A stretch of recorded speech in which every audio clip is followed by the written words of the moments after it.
साथियों नमस्कार। स्वागत है आप सभी का आपके अपने YouTube channel finance solution with banker में। मैं विकास। तो साथियों जैसा कि 71st बीपीएससी का एग्जाम हो चुका है और आई होप कि आप सबका एग्जाम बहुत बेहतर गया होगा। और अगर किन्हीं का एग्जाम अच्छा नहीं गया है किसी भी कारण से तो कोई ज़्यादा टेंशन लेने की जरूरत नहीं है। 72 बीपीएससी भी टाइम पर आएगी। आप 72 बीपीएससी के लिए अभी से तैयारी कर सकते हैं। अभी आपकी तैयारी सारी कंटिन्यू ही है। इसको बस आपको कंटिन्यू रखना है ताकि 72 बीपीएससी का एग्जाम आपका काफी बेहतर जाए। और 71 बीपीएससी के जो क्वेश्चन है उसका आंसर की लाने में थोड़ा टाइम लग गया क्योंकि उसको थोड़ा मैं अपने हिसाब से थोड़ा सही से मिला रहा था ताकि आपके हैंड पर तो बहुत सारे चैनल पर ये अवेलेबल है, लेकिन मैं कोशिश कर रहा था कि मैं आपको एकदम सही से सही जो आंसर है जो कि आयोग बाद में ऑफिशियल आंसर की जारी करेगी तो आपका वहां से पूरा पूरी टैली कर जाए। और इसका जो कट ऑफ की जहाँ तक अगर किन्हीं के मन में बात हो तो जो मेरा अनुभव है उसके हिसाब से 71st बीपीएससी का कट ऑफ 80 to 85 रहना चाहिए। ये 85 प्लस नहीं रहेगा और 80 बिलो नहीं रहेगा। अगर कोई आपको इससे कम कह रहे हैं तो वो गलत कह रहे हैं। आप इस चीज को नोट कर ले और जब वो कट ऑफ आएगा तो आप देखिएगा और देखिएगा मैंने ये चीज कहा था। 80 से बिलो नहीं रहेगा और 85 से प्लस नहीं रहेगा। और ये मैं जनरल की बात कर रहा हूँ, बाकी कैटेगरी वाइज आप इसको डिवाइड कर सकते हैं। तो चलिए ये मेरे पास एक नेट पर से ही मैंने लिया है क्वेश्चन क्योंकि मेरे वाले क्वेश्चन पे बहुत ज़्यादा मतलब ये किया हुआ था तो वो सही नहीं था। ये ब्लैंक क्वेश्चन चाहिए था तो मैंने नेट पर से ही क्वेश्चन लिया। ये एच नंबर है, आप अपना मिला लीजिएगा और मैं आपको यहाँ इसका आंसर बताऊंगा। तो हमारा पहला सवाल है। यूएनडीपी के मानव विकास सूचकांक रिपोर्ट 2025 के अनुसार भारत में जीवन प्रत्याशा 1990 में 58.6 वर्ष थी। यह 2023 में कितनी हो रही है? तो देखिए इसको जो है एक्चुअली ये जैसे 58.6 यहाँ पे बताया गया है तो ये 72.4 है, लेकिन यहाँ पे हमारा नियर बाय जो ऑप्शन है वो 72 है तो इसका आंसर आई और 72 ही बनेगी, ऐसा अनुमान है। 2 नंबर क्वेश्चन है। फरवरी 2025 में एआई एक्शन समिट किस शहर में आयोजित हुआ? तो ये जो एआई एक्शन समिट है ये फरवरी में फ्रांस में आयोजित हुआ था। फ्रांस की राजधानी पेरिस में इसको आयोजन किया गया था। आइए नेक्स्ट क्वेश्चन है। 96वें अकादमी पुरस्कार ये एम्मा स्टोन को किस फिल्म में मुख्य भूमिका के लिए ऑस्कर मिला? तो ये जो है ये काफी अच्छा क्वेश्चन है। 95 ऑस्कर से रिलेटेड क्वेश्चन आते हैं।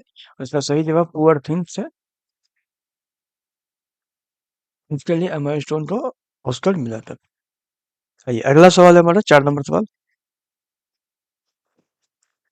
इस गुजराती फिल्म ने 70वें राष्ट्रीय फिल्म पुरस्कार में राष्ट्रीय सामाजिक और पर्यावरणीय मूल्यों को बढ़ावा देने के लिए सर्वश्रेष्ठ फीचर फिल्म का पुरस्कार जीता।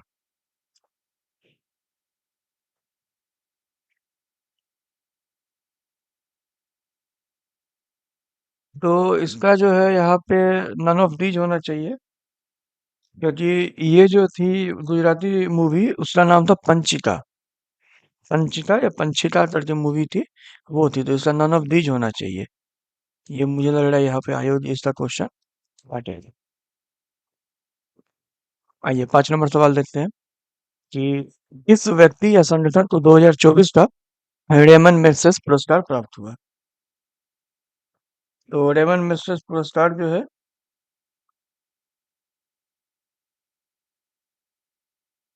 ये इसका भी नन ऑफ दीज होना चाहिए क्योंकि ये जो रेमन मैग्सेसे पुरस्कार है ये 2024 की बात हो रही है तो वो 2024 में सोनम वांगचुक और जोको विडोडो को मिला हुआ है। आइए आते हैं 6 नंबर क्वेश्चन की तरफ। आकाश तीर के बारे में निम्न में से कौन सा कथन सही है? तो 6 नंबर क्वेश्चन में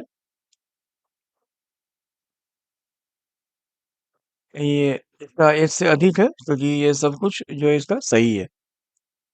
आइए 7 नंबर सवाल पे आते हैं। निम्नलिखित में से कौन से रक्षा प्लेटफॉर्म मेक इन इंडिया पहल के तहत भारत की स्वदेशी सैन्य प्रणाली का हिस्सा है? तो देखिए ये जो है इसका भी जो है उपरोक्त में से इससे अधिक होना चाहिए और ये F-35 भी इसका आंसर है। और ये जो है अर्जुन, वो भी है। और ये जो है ATAGS, ये भी इसका होना चाहिए। तो इसका मेरे ख्याल से ये सही आंसर है। और ये एकदम ऑथेंटिक आंसर है, आप इस पे ट्रस्ट कर सकते हैं। 8 नंबर सवाल है, कौन सा दिन होलोकास्ट मेमोरियल डे के रूप में जाना जाता है? तो होलोकास्ट मेमोरियल डे के रूप में जो है वो हम 27 जनवरी को मनाते हैं। ये सब क्वेश्चन थोड़ा टफ आ गए थे करंट अफेयर्स के। आइए नेक्स्ट आते हैं, 9 नंबर सवाल। बानू मुश्ताक की किस पुस्तक को 2025 का अंतर्राष्ट्रीय पुस्तक पुरस्कार मिला? और इसका जो सही आंसर है वो, एक्चुअली ये क्वेश्चन कभी आपका नन ऑफ दीज होगा, क्योंकि इसमें जो आपका सही आंसर ये ऑप्शन में आपका नहीं है। 2025 का जो इंटरनेशनल बुकर प्राइज मिला है वो जेनी एरपेन बेक है, वो कैरोस के लिए मिला है उन्हें। आइए 10 नंबर सवाल है, सिंधु जल संधि के अनुसार जो है 3 पूर्वी नदियों को आवंटित की गई है, कौन सी उसमें शामिल नहीं है? तो ये रावी, सतलज, चिनाब, ये सब सब शामिल है। और ये झेलम है, झेलम नदी इसमें शामिल नहीं है। आइए नेक्स्ट है हमारा, यूएनडीपी द्वारा विकसित क्षमता गरीबी माप जो है सीपीएम के बारे में निम्नलिखित में से कौन सा कथन सही है? तो सीपीएम में स्वास्थ्य और पोषण की कमी, ये ऑप्शन आप यहाँ पे देख लीजिएगा, यहाँ पे तो कोड के हिसाब से मिलाना है। और इसका जो है 8 से अधिक होगा।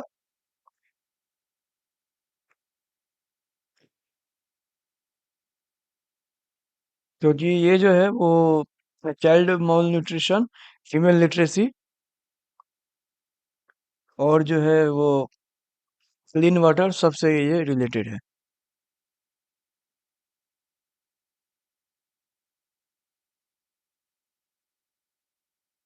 इसमें चारों आपका सही आंसर होगा। आइए 12 नंबर सवाल की तरफ आते हैं। निम्नलिखित में से कौन सी वस्तु अप्रैल से सितंबर 2024-25 के दौरान भारत के निर्यात की शीर्ष 10 प्रमुख वस्तुओं में से नहीं है? तो ये जो है ये इसका सही आंसर बासमती चावल है। क्योंकि आप यहाँ पे देख लीजिए, ये क्वेश्चन जो है करंट अफेयर से ज्यादा ये आपका ऋतु पर डिपेंड था, कि ऋतु बेस्ड ये क्वेश्चन था कि अप्रैल से सितंबर के दौरान कौन सा इसमें शीर्ष 10 में नहीं है। तो आपको फसल की जानकारी रहेगी तो आप ऐसे भी इसको सही कर सकते हैं। ये 13 नंबर सवाल है, भारत वन स्थिति रिपोर्ट के अनुसार इसमें देखिए सबसे अधिक वृक्षावरण महाराष्ट्र राज्य में पाया गया है, और उसके बाद राजस्थान और उत्तर प्रदेश का स्थान है। तो ये एकदम सही है। अगला सवाल है, 2023 में वैश्विक सेवाओं के निर्यात में निम्नलिखित में से किस देश की भारत से अधिक हिस्सेदारी थी? तो इसका जो सही आंसर है वो बी ऑप्शन है, आयरलैंड। आइए नेक्स्ट आते हैं 15 नंबर सवाल की तरफ। स्वास्थ्य और परिवार कल्याण मंत्रालय के यू विन पोर्टल के बारे में निम्नलिखित में से कौन सा कथन सही नहीं है?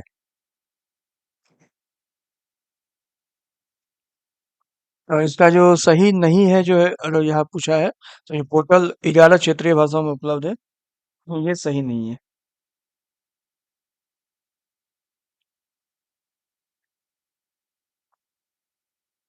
आइए नेक्स्ट सवाल है, इस संगठन ने संयुक्त रूप से आवास और शहरी मामलों के मंत्रालय के साथ राष्ट्रीय शहरी नवाचार स्टेट डिजिटल ब्लूप्रिंट विकसित किया है?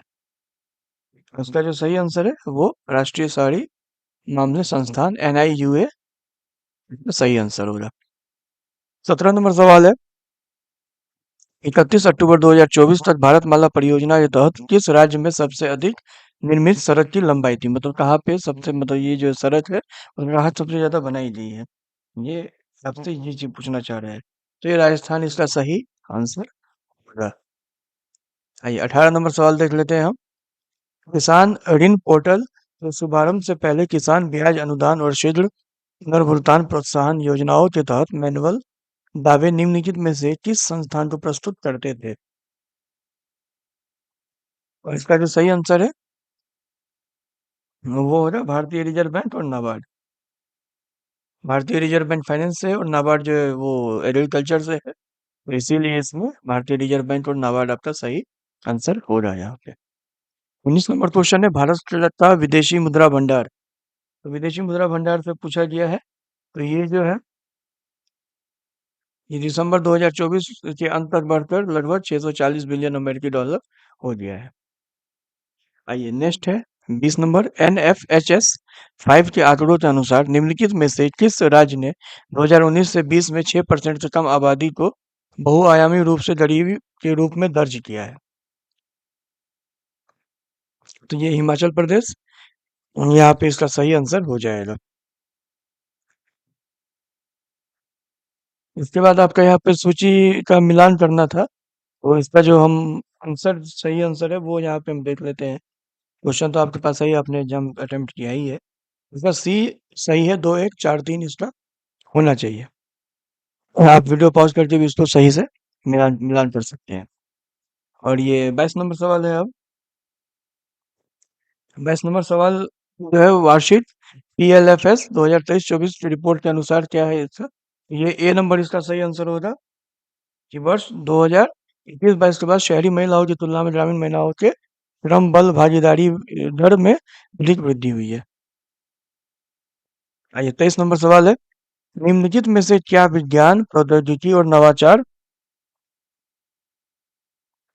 नीति 2020 का परिणाम नहीं था? तो यहाँ जब नहीं दिया गया है, हालांकि ये एक अच्छी चीज है कि यहाँ पे आपको जो नहीं है में कंफ्यूजन रहती है, तो उसको इस बार बोल्ड करके दे दिया गया है ताकि यहाँ पे ये कंफ्यूजन नहीं होगी कि क्या परिणाम था या क्या परिणाम नहीं था। नहीं तो कुछ क्वेश्चन इस पे ही गलत हो जाते थे। इसका जो सही आंसर है वो अटल इनोवेशन मिशन होगा, सी नंबर। अगला सवाल है 24 नंबर, देश के सकल मूल्य वर्धित जीवीए में सूक्ष्म लघु और मध्यम उद्योगों उद्यमों की हिस्सेदारी 2020-21 में कितने से बढ़कर कितनी हो गई है 22-23 में? और इसका जो सही आंसर है वो यहाँ पे, मतलब कुछ उस हिसाब से डेटा यहाँ दिया नहीं गया है, तो इसीलिए इसका भी आपका NOT, नॉन ऑफ दीज होना चाहिए। आइए नेक्स्ट आते हैं, भारतीय सीमेंट उद्योग संबंध में निम्नलिखित में कौन सा कथन सही है? तो यहाँ जो आपका दिया गया है कथन, उस हिसाब से इसका भी NOT होगा, नन ऑफ दीज, क्योंकि वो सही से आपका यहाँ पे ऑप्शन नहीं बैठ रहा है। आइए 26 नंबर सवाल पे आते हैं, बिहार के मिशन दक्ष का प्राथमिक उद्देश्य क्या है? तो बिहार का जो मिशन दक्ष है उसका प्राथमिक उद्देश्य जो है वो इसका सी नंबर हो रहा है, ग्रेड स्तरीय दक्षताओं तक पहुंचने के लिए पिछड़ने वाले छात्रों के लिए व्यक्तिगत सलाह प्रदान करना।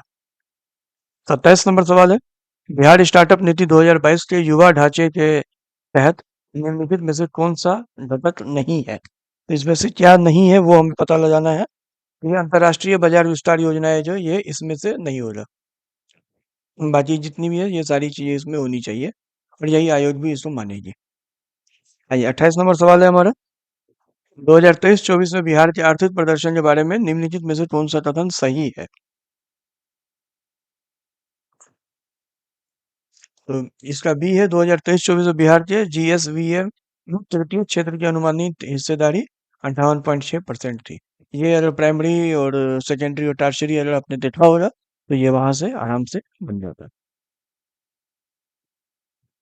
29 नंबर सवाल है, बिहार में युवा जनसंख्या के अनुपात 2041 तक काफी गिरावट का अनुमान है, और ऐसे ही आपके तीन चरण तीन दिया गया है। तो इसका जो है उपरोक्त में से इससे अधिक होगा। इसका जो सही आंसर है वो इससे अधिक होगा। 30 नंबर सवाल है, PLFS 2023-24 के अनुसार निम्नलिखित में से कौन सा कथन बिहार में महिलाओं के बीच रोजगार की प्रकृति का सबसे अच्छा वर्णन करता है? और इसका जो सही आंसर होगा वो बी है, अधिकांश महिलाएं स्वनियोजित है जो अक्सर घरेलू उद्योगों में सहायक के रूप में काम करती है। अब ये पॉलिटी का सवाल है, लोकसभा में के सचिवालय स्टाफ की नियुक्ति की शक्ति निहित है, ये किस में निहित है, कौन मतलब इसकी कौन ये करते हैं? तो ये लोकसभा अध्यक्ष से परामर्श उपरांत राष्ट्रपति में। 32 नंबर सवाल है, भारत का महान न्यायवादी अटॉर्नी जनरल जिसे हम कहते हैं, तो वो इसमें मतलब क्या है, वो तो वो राष्ट्रपति को विधेयक मामलों में परामर्श देता है। 33 नंबर सवाल है, भारतीय संविधान के विभिन्न सूचियों के निम्नलिखित विषयों पर विचार कीजिए। निम्नलिखित में से कौन विषय समवर्ती सूची में आते हैं? तो इसका जो है, वन्य जीवों की सुरक्षा जो है वो समवर्ती सूची, और मूल्य नियंत्रण जो है ये समवर्ती सूची है। मतलब 1 और 4 आपका इसका सही आंसर होगा। ये 34 नंबर है, निम्नलिखित में से कौन सा नीति निर्देशक तत्व गांधीवादी सिद्धांतों के अनुरूप नहीं है? तो समान नागरिक संहिता और काम का अधिकार। तो 2 और 4 आपका इसमें होना चाहिए, जो उसके अनुरूप नहीं है। 35 नंबर सवाल है, निम्नलिखित में कौन सा युग्म सुमेलित नहीं है? तो ये जो है अनुसूचित क्षेत्रों का प्रशासन, छठी अनुसूची जो दिया हुआ है आपका यहाँ पे, तो ये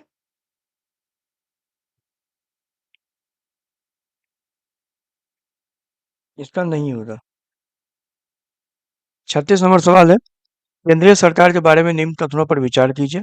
मंत्रालय तथा विभागों का निर्माण प्रधानमंत्री द्वारा कैबिनेट सचिव के परामर्श से होता है। प्रत्येक मंत्री को मंत्रालय राष्ट्रपति द्वारा प्रधानमंत्री का परामर्श पर आवंटित किया जाता है। तो ये जो है इसका केवल 2 सही है। तो ये जो मंत्रालय जो राष्ट्रपति द्वारा दिया जाता है, नहीं जो प्रधानमंत्री के परामर्श पे। आइए नेक्स्ट है, राज्य विधायिका की कार्यवाही के बारे में क्या सत्य है? तो इसका जो है बी नंबर ऑप्शन होगा। विधायिका में कार्य केवल राज्य की सरकारी भाषा में अथवा हिंदी अथवा अंग्रेजी में निष्पादित किए जाएंगे।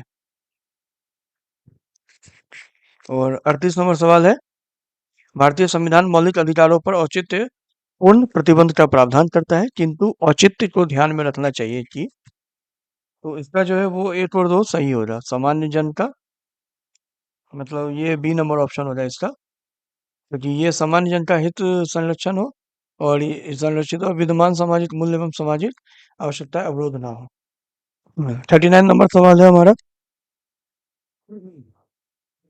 निम्नलिखित में से कौन वित्त आयोग के सदस्य के लिए आवश्यक अर्हताओं का निर्धारण करता है?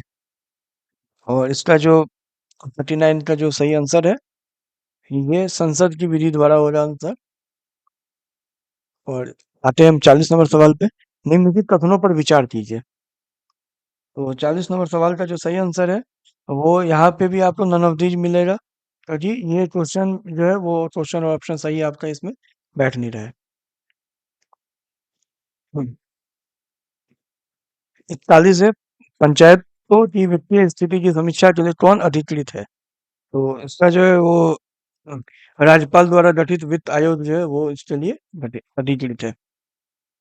42 नंबर है, सरकार द्वारा घोषित आत्मनिर्भर भारत योजना सहयोग करती है भारत की निर्माण क्षमता वृद्धि तथा उद्योगों से निर्यात में, घरेलू उत्पादन में विदेशी निवेश को प्रोत्साहित करने में। तो इसका जो सही आंसर होगा वो दोनों होगा, तो ये दोनों चीज इसमें सही है। आइए 43 नंबर क्वेश्चन है, पंचायती राज का मुख्य उद्देश्य क्या है? तो पंचायती राज का जो मुख्य उद्देश्य है वो है जनता को विकास के प्रशासन में प्रतिभाग करने योग्य बनाना। ये पॉलिटी के कुछ ऐसे क्वेश्चन थे, ये आराम से इसको लगाया जा सकता था। आइए 44 है, निंदा प्रस्ताव के बारे में क्या सत्य है? तो निंदा प्रस्ताव जो है, ये क्या नंबर है, यह अविश्वास प्रस्ताव से भिन्न है। 45 नंबर क्वेश्चन है, निम्नलिखित में से कौन सा विषय उच्च न्यायालय और सर्वोच्च न्यायालय दोनों के अधिकार क्षेत्र में आता है? इसका सही आंसर है मौलिक अधिकारों का संरक्षण। आइए अब हिस्ट्री का सवाल है, तो ये सुरक्षा बल के सिद्धांत, तो ये लाला लाजपत राय बीपीएससी का फेवरेट पूछा पूछा हुआ क्वेश्चन है। और मैंने भी जो आपको घटना चित्र की हिस्ट्री करवाई है, उसमें ये क्वेश्चन 3 4 बार 5 बार रिपीट हुआ है। अगर आपने वो वीडियो देखी होगी तो आपने इसका एकदम सही आंसर लगाया होगा। साथियों, करंट अफेयर्स के भी जो क्वेश्चन है, वो काफी क्वेश्चन ऐसे हैं जो कि मैंने जो आपको वीडियो कराई है वहां से डायरेक्ट पूछे गए हैं। आप चैनल पे वीडियो अवेलेबल है, आप जाके उसको चेक कर सकते हैं। आइए, 47 नंबर क्वेश्चन है, दिल्ली में उसके राजकीय प्रवेश के अवसर पर किस हवाई सराय पर एक बम फेंका गया था? देखिए, हार्डिंग जो है, हार्डिंग पर बम फेंका गया था। ये दिल्ली दरबार के टाइम की बात हो रही है, जब दिल्ली दरबार लगा था 1911 में। उसी टाइम में जो है लॉर्ड हार्डिंग पर बम फेंका गया था, लेकिन ये बच गए थे। फिर देखिए, 1911 से ही क्वेश्चन आया है। 1911 में कैलिफोर्निया विश्वविद्यालय में भारतीय दर्शन शास्त्र के प्रोफेसर बनने का अवसर किसे मिला? तो ये जो ये हरदयाल जी है, इनको मिला था। ये क्वेश्चन थोड़ा टफ आ गया है, लेकिन ये वाला सवाल बहुत बार पूछा गया है, लॉर्ड हार्डिंग पे बम फेंकने वाला। आइए, 49 नंबर सवाल है, MAO कॉलेज अलीगढ़ के प्रधानाचार्य का नाम बताइए, जिसने 19वीं सदी के अंतिम दशकों में मुस्लिम सांप्रदायिकवाद को बढ़ावा दिया था। तो ये जो है, ये थियोडोर बैक है। ये सब क्वेश्चन थोड़े टफ थे। फिर 50 नंबर क्वेश्चन तो आसान क्वेश्चन है, द यंग इंडिया किसने प्रारंभ किया था? तो महात्मा गांधी का पत्रिका पत्रिका का नाम है, या द यंग इंडिया, काफी बार पूछा गया क्वेश्चन है ये। और मैंने भी प्रीवियस ईयर क्वेश्चन करा रखे, तो इसमें जितने भी आपके घटना चक्र के प्रीवियस ईयर क्वेश्चन जहाँ जहाँ बोल रहा हूँ, वो आपके सारे के सारे इस चैनल पे अवेलेबल है। अगर आप आगे तैयारी कर रहे हो तो आप एक बार उसे जरूर देखें। हिस्ट्री का है, उस पे पॉलिटी अवेलेबल है, और इस पे साइंस की भी सीरीज है, लेकिन हिस्ट्री और पॉलिटी उस पे अवेलेबल है। और आप कमेंट करिएगा तो आपको बाकी की वीडियो भी इस पे मिल जाएगी।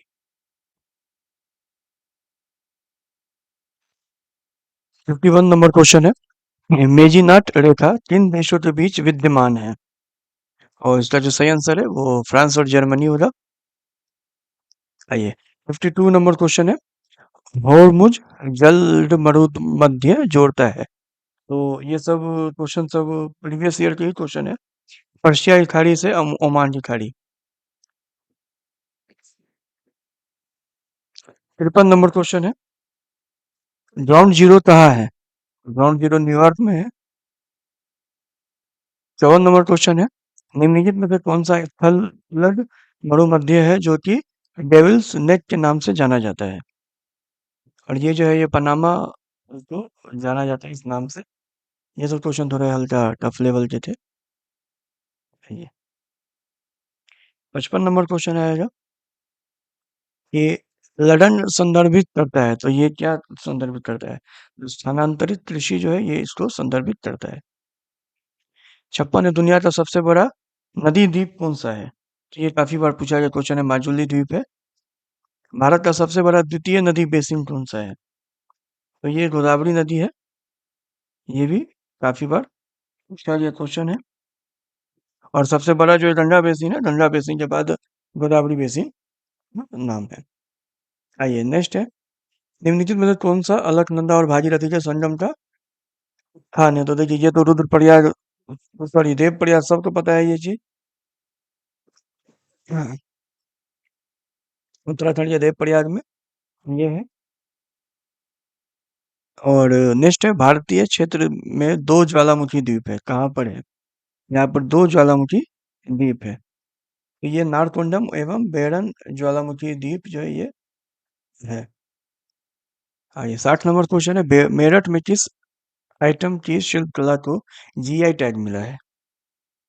तो ये जो है, ये कैंची है, ये तो वहाँ की शिल्प कला है जिसको जीआई टैग मिला है। नेक्स्ट है, भारत में समशीतोष्ण वन अनुसंधान केंद्र किस शहर में है? और इसका जो सही आंसर है वो हिमाचल प्रदेश है। शहर का नाम पूछा है तो हम यहाँ पे शिमला देंगे, हिमाचल प्रदेश की राजधानी में है। नेक्स्ट है, 62 नंबर क्वेश्चन, कि कान्हा नेशनल पार्क कहाँ है? तो ये तो कान्हा टाइगर रिजर्व मध्य प्रदेश में है।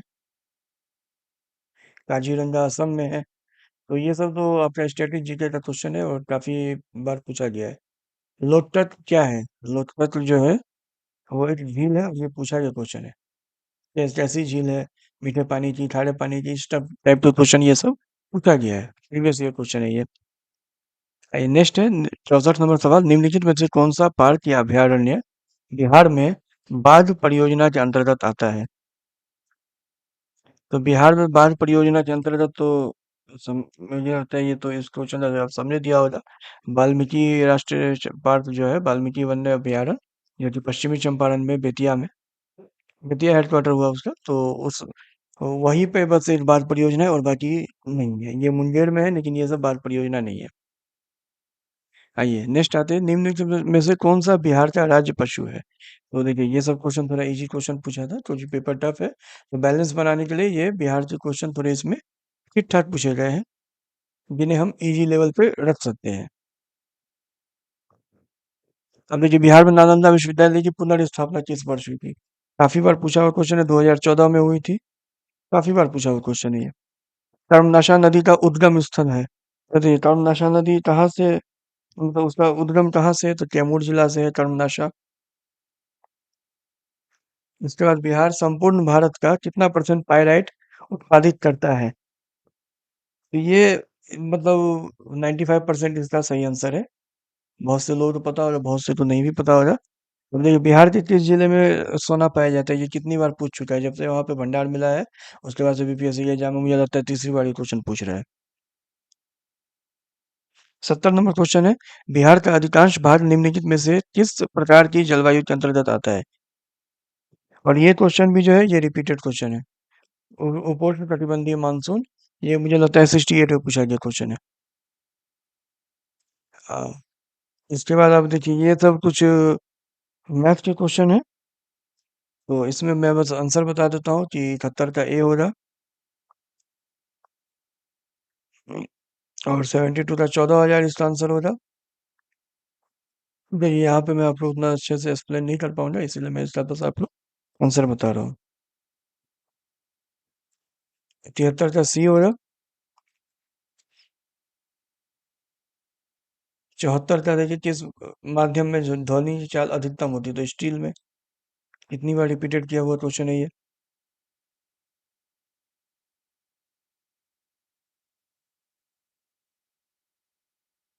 इसके बाद, मुक्त रूप से गिरते हुए पिंड की स्थिति की ऊर्जा लगातार कम होती जाती है। ये क्वेश्चन भी आपका रिपीटेड है। ऊर्जा संरक्षण सिद्धांत का उल्लंघन नहीं है। ये इस तरह से ऑप्शन नहीं आया था, नहीं, ये क्वेश्चन पूछ चुका है इससे पहले भी। 76 का आंसर आपका 2100 जूल होगा। समतल दर्पण की माइनस, मतलब ये जो फोकस दूरी होती है समतल दर्पण की, फोकस दूरी कितनी होती है? तो ये इन्फिनिटी होता है। कितनी बार पूछा हुआ क्वेश्चन है ये।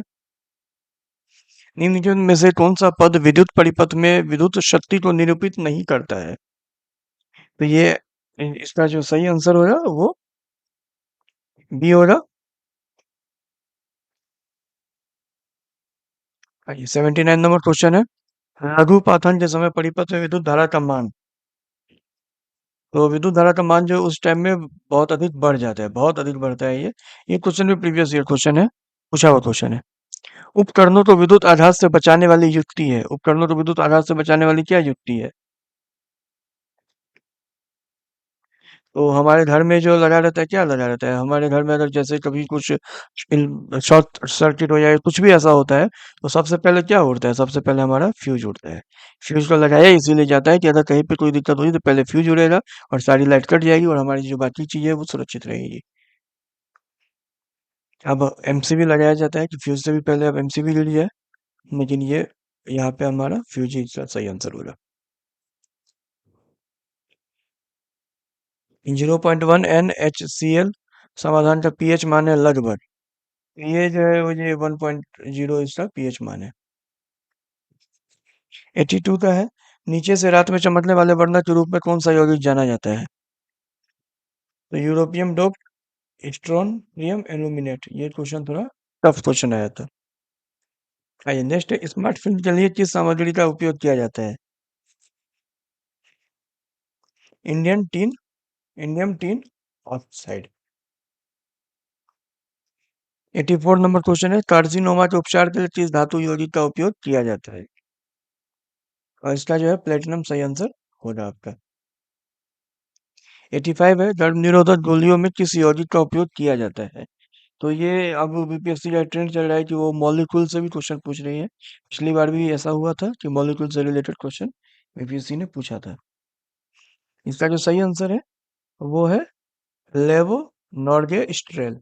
ये नंबर इसका सही आंसर है। 86 है, तेल को गैल्वेनाइज्ड आयरन पॉट में क्यों नहीं रखा जाता है? क्योंकि तेल जो है वो जहरीला यौगिक बनाता है, इसीलिए नहीं रखा जाता है। ऑक्टेन रेटिंग बढ़ाने के लिए किस यौगिक का उपयोग किया जाता है? तो ऑक्टेन रेटिंग बढ़ाने के लिए जो है वो टेट्रा एथिलेट का उपयोग किया जाता है। सी नंबर हमारा सही आंसर होगा। 88 नंबर है पीएच बीवी बायोडिग्रेडेबल पॉलीमर का पूर्ण रूप। तो ये एक बार पूछा हुआ है और ये इससे पहले भी पूछा हुआ है एक बार। इसका आंसर सही होगा poly hydroxy butyrate O3 CO3 hydroxy valerate. Next है हार्मोन किसके द्वारा स्रावित होते हैं? तो ये अंतःस्रावी ग्रंथियां, ये मैंने साइंस से कुछ क्वेश्चन कराए थे, वहां से आपका डायरेक्ट क्वेश्चन पूछा हुआ है। ये डायरेक्ट वहां से क्वेश्चन पूछा है। अगर आपने वो वीडियो देखी होगी तो वहां से ये क्वेश्चन आप देख सकते हैं, वहां पे डायरेक्ट क्वेश्चन है ये। और मैंने ज्यादा नहीं कराए थे, मैंने बस 30-40 ही क्वेश्चन कराए थे साइंस के।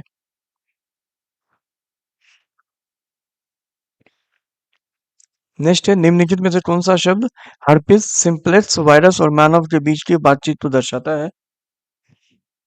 इसका जो सही आंसर है ये परजीविता है।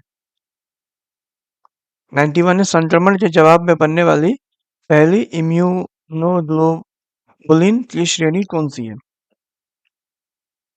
आईजीएम इसका सही आंसर होगा 91 का। आइए 92 है जैविक झिल्ली बायोलॉजिकल मेम्ब्रेन्स किससे बनी होती है? इसका जो सही आंसर है वो लिपिड और प्रोटीन के से के विभिन्न संयोजन जो प्रत्येक प्रजाति कोशिका प्रकार और अंग के लिए विशिष्ट होते हैं। ये आपका पहले भी पूछा हुआ क्वेश्चन है। 93 क्वेश्चन है निम्नलिखित में से कौन सा एक नॉन सेंस कोडन है? तो ये यूए जो इसका सही आंसर होगा। 94 है विलुप्त होने के खतरे में पड़ी प्रजातियां कहलाती है। ये क्या कहलाती है? तो ये तो आपका मतलब बनाने वाला क्वेश्चन है। लुप्त प्राय मतलब विलुप्त अभी हुई नहीं है, तो लुप्त प्राय मतलब हुआ जो अब विलुप्त होने के कगार पर ही है, प्राय लुप्त होने वाली है। अभी नहीं हुई है। लुप्त हो जाएगी तो विलुप्त कहलाएगी। 95 है निम्नलिखित में से कौन सी खरीफ फसल है? तो ये तो आपको अगर खरीफ और रबी के बारे में पता होगा तो इसको तो आप गलत नहीं करके आएंगे। यहाँ पे हमारा जो ऑप्शन है उस हिसाब से करना होगा।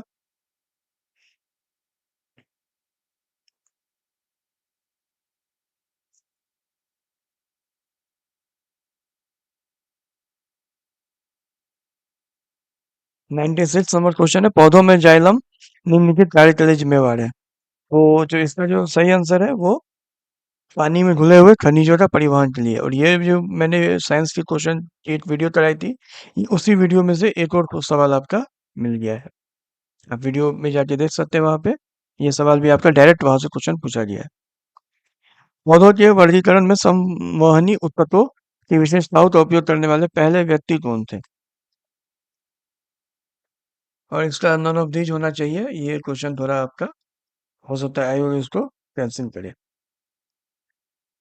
नेक्स्ट है आम में जो भाग हम खाते हैं वह क्या है? तो आम में जो हम खाते हैं वो क्या है? तो मध्य फलवृत्ति है। पहले छिलका, उसके बाद गुदा, उसको हम खाते हैं और लास्ट में उसमें जो गुठली होती है। ओजोन दिवस कब मनाया जाता है? तो ये भी कराया हुआ क्वेश्चन है मेरा। 16 सितंबर को मनाया जाता है। करंट अफेयर्स वाले क्वेश्चन है, मैंने इसे कंप्लीट करवाया था। आइए 100 नंबर क्वेश्चन है माइक्रोराइजा संबंध में पौधे का लाभ है। तो इसका जो है वो 3 नंबर होगा खनिजों का बढ़ा हुआ अवशोषण और उर्वरकों से सुरक्षा। 101 नंबर क्वेश्चन है किस कमीशन ने सभी राजनीतिक समूहों और दलों के किसी भी भारतीय सदस्य को शामिल नहीं करने के कारण बेचैनी को बल मतलब ये जो है ये साइमन कमीशन, इसको सही आंसर होगा। इसको ये साइमन गो बैक कहा जाता।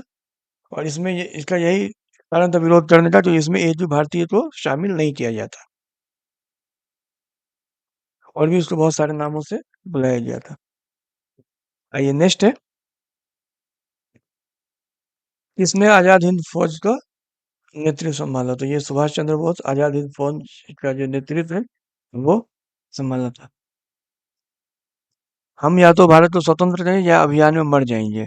मतलब ये करो या मरो का नारा महात्मा गांधी ने ये लास्ट में उन्होंने दिया था।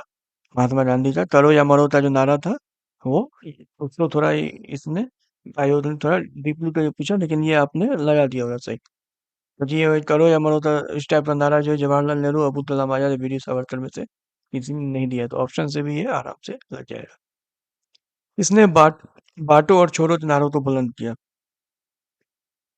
तो ये एम ए जिन्ना थे, उन्होंने बांटो और छोड़ो के नारे को नारा दिया था। 105 नंबर सवाल है, किस अधिनियम ने भारत के विभाजन के लिए दो नए स्वतंत्र भारत और पाकिस्तान के राज्यों को मूर्ति रूप दिया था? तो ये जो है भारतीय स्वतंत्रता अधिनियम 1947 इसका सही आंसर है। किस कांग्रेसी नेता ने 1918 में बिहार की यात्रा की ताकि होम रूल लीग की गतिविधियों को बल मिल सके?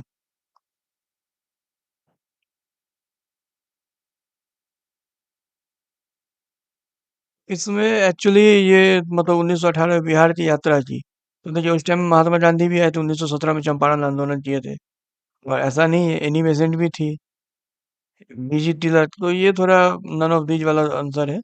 या हो सकता है इसमें महात्मा गांधी आपका आयोग मान ले।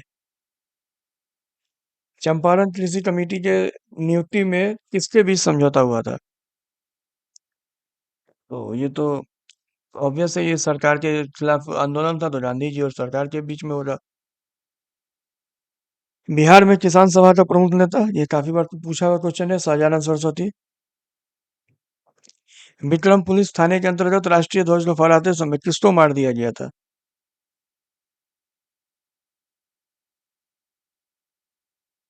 इसका नन ऑफ दीज होगा क्योंकि इसमें कुछ ऐसा क्लियर नहीं किया गया है।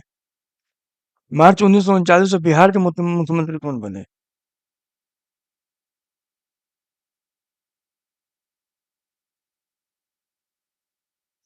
तो देखिए यहाँ पे अनुग्रह नारायण सिंह आयोग मानेगी, लेकिन अगर देखा जाए तो ये 1937 में बिहार के मुख्यमंत्री थे।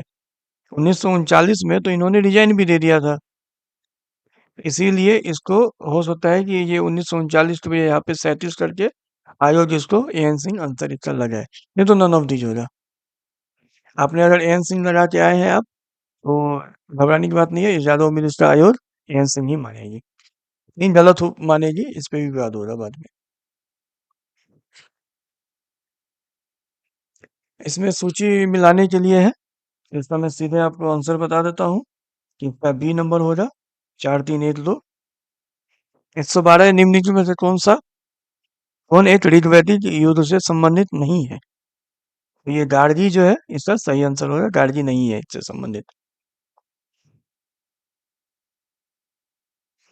113 नंबर सवाल और 114 नंबर सवाल जो है वो आपका विवादित क्वेश्चन है।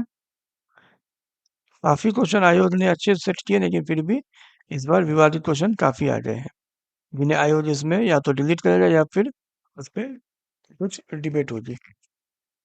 115 नंबर सवाल का जो है राजवंशों पे विचार कीजिए, तो इसका मैं आंसर बता देता हूँ। बी होगा 2143 मौर्य। और ये पहले भी पूछा हुआ क्वेश्चन है, शुंग, कर्ण और कुषाण। ये क्वेश्चन पहले भी आ चुका है, रिपीटेड क्वेश्चन है। निम्नलिखित में से कौन सी एक तुलसीदास द्वारा नहीं लिखी गई है? तो तुलसीदास के द्वारा लिखी गई तो विनय पत्रिका भी है, गीतावली भी है, कवितावली भी है, साहित्य लहरी उनके द्वारा नहीं लिखी गई है।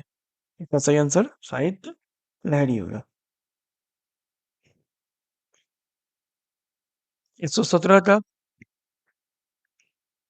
ढाई दिन का झोपड़ा हमें पता ही है, हम यहाँ से भी उसको निकाल सकते थे। तो इसमें जो है यहाँ से हम इसको निकाल सकते हैं कि जब इसमें बी में एक हो रहा हमारा, तो बी में अच्छा इसमें 3 में दे दिया है, तो यहाँ पे जो आपका सही आंसर होगा वो बी होगा, 4132। काबुली बाग मस्जिद तो बाबर ने बनाई, लेकिन ये मुझे नहीं लगता ज्यादा आदमी को याद होगा। लेकिन ये जो इलाहाबाद का किला है, ये मुझे लगता है कि अकबर ने बनाया, ये सबको पता होगा। और ढाई दिन का झोपड़ा यहाँ से हम इसको लगा सकते थे, ये एक तो हमारा था ही, और एक ही ऑप्शन है, यहाँ पे तीन है, और यहाँ पे आपका है, तो ये यहाँ दो नंबर भी है यहाँ पे। ऑप्शन थोड़ा टफ करके दिया था। आइए, इसको 18 नंबर सवाल का देखते हैं। यहाँ पूछ रहा है कौन सुमेलित नहीं है, तो इसका बी आंसर होगा, ये सुमेलित नहीं है यहाँ पे। 119 है, सूची एक को सूची दो के साथ सुमेलित कीजिए।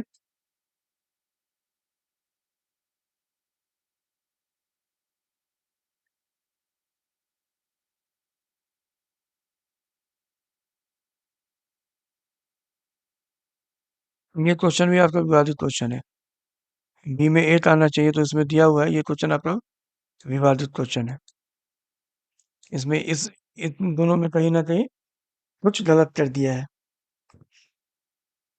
हालांकि ये बादशाह होगा बाबर, अकबर, जहांगीर, शाहजहां, औरंगजेब, बाबर के बाद हुमायूं। जैसा कि मैंने आपको अपने वीडियो में बताया था, बादशाह बाबर, हुमायूं, ये अकबर, ये जहांगीर, शाहजहां और औरंगजेब लास्ट। आइए, नेक्स्ट देते हैं 120 नंबर सवाल। कौन सी बौद्ध संगीति बिहार में आयोजित नहीं की गई थी? तो ये काफी सही सवाल है। चतुर्थ जो थी वो तनिष्क के शासनकाल में कश्मीर में आयोजित की गई थी। काफी बार पूछा गया क्वेश्चन है। 121 सवाल है कि सुभाष चंद्र बोस के बारे में निम्नलिखित कौन सा कथन सही है? तो जनवरी 1941, इसका 2 नंबर सही है और 3 नंबर सही है। सिंगापुर में, और वो भारतीय राष्ट्रीय कांग्रेस के 1938 के त्रिपुरी सत्र में अध्यक्ष चुने गए थे।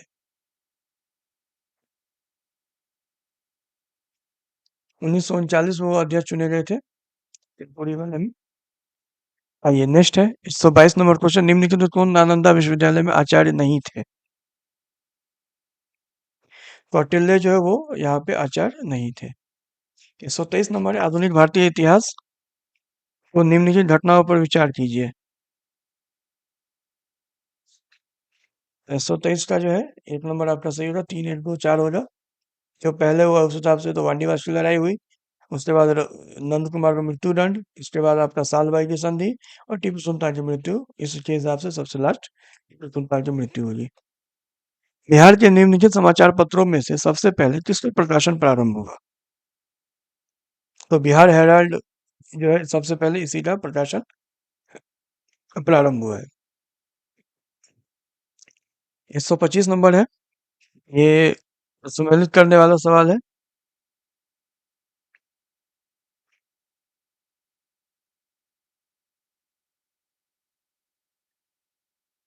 इसमें आपका जो सही आंसर है वो 4 1 2 3 होगा, क्योंकि चंपारण सत्याग्रह में डॉक्टर राजेंद्र प्रसाद शामिल थे। आजाद दस्ता जयप्रकाश नारायण। उसके बाद व्यक्तिगत सत्याग्रह जो है वो ये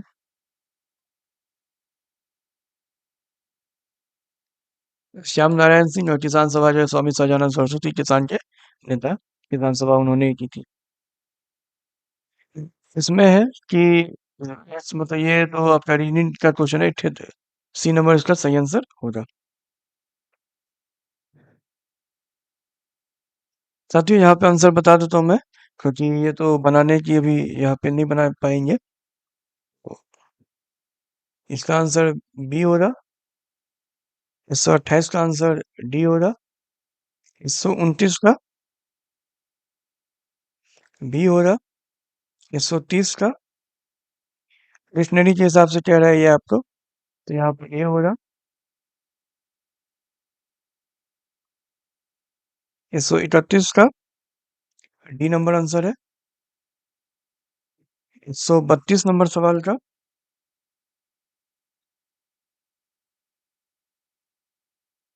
ये मुझे विवादित सवाल लग रहा है। यदि प्लस का अर्थ इंटू, इंटू का अर्थ इतना, तो मतलब 175 माइनस, तो माइनस का अर्थ डिवाइड है, तो 175 डिवाइडेड हो जाएगा, तो 25 सत्ते 175, तो 7 हो गया।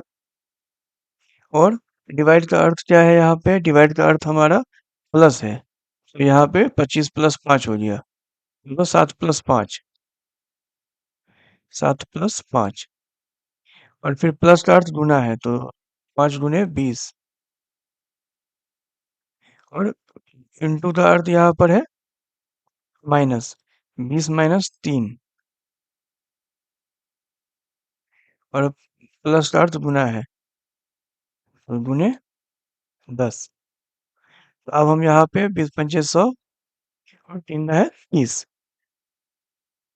और 100 = 107, तो 107 - 30 हम करेंगे यहाँ पे, और ऑप्शन में यहाँ पे नहीं दिया हुआ है।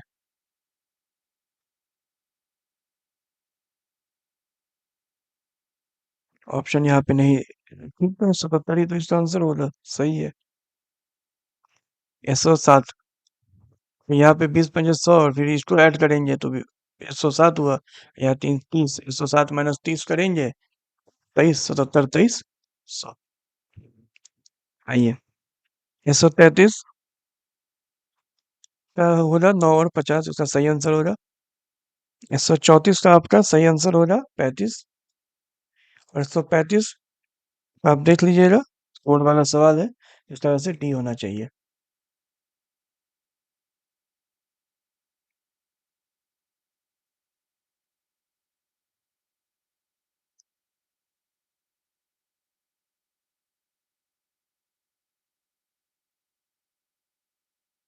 137 नंबर सवाल है, कोसी मेची लिंक परियोजना बिहार के कौन से जिलों को लाभ होगा? तो इसमें अररिया, पूर्णिया, किशनगंज, कटिहार, जहाँ जहाँ कोसी नदी है उस हिसाब से।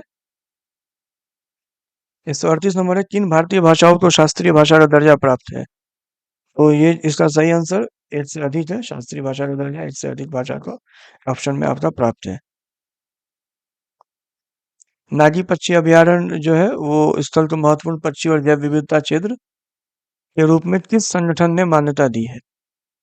इसका सही आंसर होगा बर्ड लाइफ इंटरनेशनल जो संगठन है, उसने मान्यता दी है इसका। 140 है, राष्ट्रीय पंचायती राज दिवस 2025 का आयोजन कहाँ किया गया था?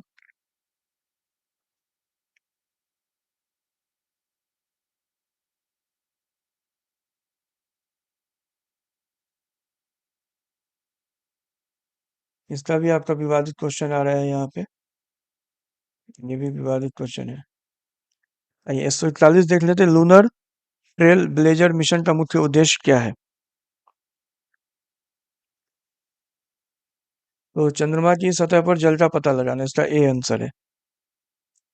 अफ्रीका नर्स से अभिप्राय किन लोगों से है? अफ्रीका नर्स से अभिप्राय किन लोगों से है? तो इसका जो सही आंसर है, दक्षिण अफ्रीका में जो श्वेत अल्पसंख्यक समूह है, इसका उससे अभिप्राय है। 143 है आपका, उस 16वीं सदी की बावड़ी का नाम क्या है जिसे भारतीय पुरातत्व सर्वेक्षण ने हाल ही में वर्ल्ड मॉन्यूमेंट्स फंड इंडिया के सहयोग से संरक्षित किया है? ये राजो की बावली, इसका नाम राजो की बावली है। 144 नंबर है, न्यूयॉर्क सिटी के मेयर का क्या नाम है? ये न्यूयॉर्क सिटी के मेयर पिछली बार ये पूछा गया था, हमले के बारे में पूछा गया था, और इस बार न्यूयॉर्क सिटी के मेयर के बारे में पूछा गया है, तो ये एरिक एडम्स इनका नाम है। 145 नंबर सवाल है आपका, यूनाइटेड बाय म्यूजिक इसका सही आंसर होगा। 146 का सही अभी यहाँ पे नहीं बताया जा सकता है, ये आयोग के ऊपर डिपेंड करता है किसको डिसाइड करेगी वो। 147 में भी वही हाल है आपका, आयोग डिसाइड करेगी।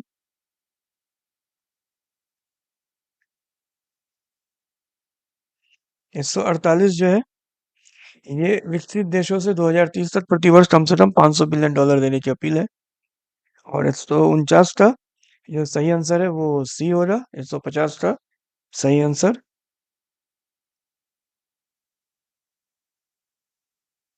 इसमें एनओ नन ऑफ दीज होगा, एनओटी। चलिए साथियों, तो यही कुछ सवाल थे, और अब हम इसके बाद अभी बिहार एसएससी वगैरह की जो है आगे उसके लिए जो अच्छे अच्छे क्वेश्चन होंगे वो हम यहाँ पे लाएंगे। ठीक है साथियों, धन्यवाद।